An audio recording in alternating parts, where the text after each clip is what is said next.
தமிழகத்தை திமுக, அதிமுக ஆகிய இரண்டு திராவிட கட்சிகளும் சீரழித்து விட்டதாக பாமக இளைஞரணி தலைவர் அன்புமணி ராமதாஸ் குற்றம் சாட்டியுள்ளார்.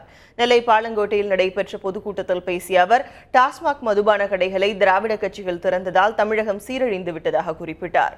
சேது சமுத்திர திட்டத்தை செயல்படுத்த வேண்டும் என்றும் அன்புமணி ராமதாஸ் வலியுறுத்தினார். குழந்தைகள் பிள்ளைகள்லாம் குடிக்க தொடங்கிவிட்டாங்க. காலையில் வாட்ஸ்அப்ல ஒரு செய்தி பார்த்தேன், பதறி போயிட்டுனா அதில் ஒரு நம்மளை பார்த்து ஒரு சின்ன குழந்தைய மது ஊற்றி குடிக்க வச்சுக்கிட்டு தொந்தரவு பண்ணி இதெல்லாம் இப்படி நாடு எங்கே போகுதுன்னு தெரியும். சேது சமுத்திரம் திட்டம் நடைமுறைப்படுத்த வேண்டும்.